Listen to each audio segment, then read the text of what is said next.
Now, while you're turning there, let me give you an illustration I've given before. I think it was about 2 times ago I gave this, possibly even the last time. I think this will really benefit you as I say this in conjunction with what I just got through saying.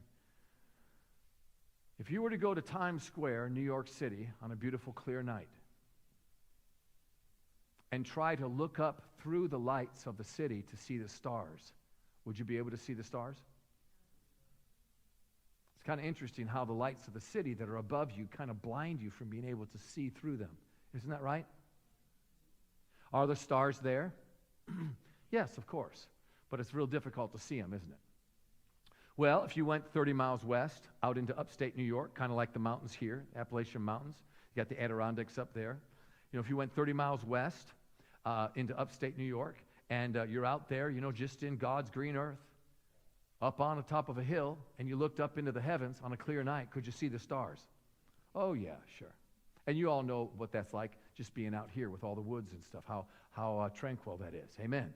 To be able to look when there's not a lot of lights around and you can see things. Okay, well, draw the comparison to spiritual thought, and that goes like this.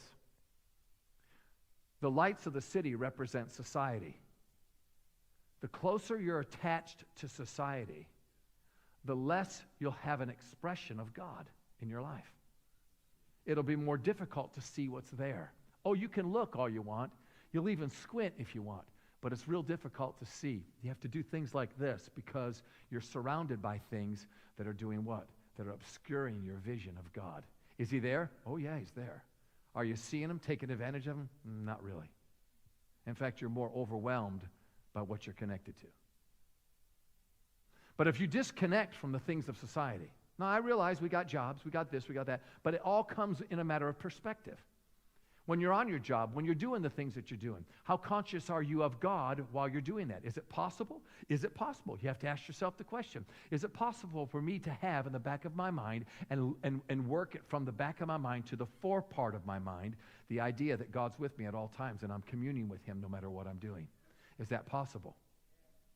And the answer is, yes, it is. And it's kind of interesting because the more you do it on a consistent basis, the more you actually can feel his presence. Because it goes all the way back to which world are you spending time in and which world do you give value to.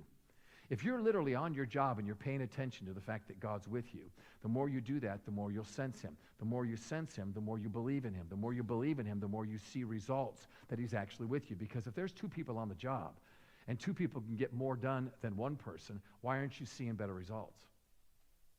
See, that's this favor we're talking about. This favor doesn't just work to work. This favor works when you work it. This grace of God works when you acknowledge it. Amen. It's kind of like anything else. You bring someone into your home, and the only thing you say is, hey, how are you doing? And then you just leave and go off and do whatever you're doing. It won't take long for that individual to say, I think I came at the wrong time. And what will they do? Well, they may say, hey, I'm just going to head out, or they may just turn around disgusted and walk out. Now, God's not going to walk out on you, but what happens is we walk out on him. See, the smallness we feel is within us. It's how we perceive our life. This is what Paul's trying to tell us. Now, think about that illustration and how many of us want to be attached to society and the way that the world spins. Kind of sounds like a soap opera, doesn't it? Sure, but think about it. Without thinking about these things, we accept the way the world does what it does, and we get involved with the things that the world gets involved with, not knowing that being involved with worldly things becomes what? It becomes like a blanket to our eyes to see God. Some of you may think to yourself, oh my God, I just love this world. God is just helping man to just create such a technological world. No, God's not into the technology. I mean, he'll use it, but no man does that. God didn't make the technology. He's not trying to give you things that will cause you to be so busy that you'll never think of him. I mean, listen, isn't it interesting? When you actually used to drop your children off before you had phones, you actually had to believe God they'd be okay all day long. Now you don't have to believe God. You just text them 2 minutes after, you okay, honey? Is everything okay? Did they wipe your nose, baby? Huh? This is how we do. And we pat ourselves on the back like we're doing some great deal, but all we're doing is buying into society, and we're lessening the effect of an individual that has to make the choice for themselves, be responsible for that choice, and then if they make the wrong one, admit it and make the right one. This is how Christianity goes forward.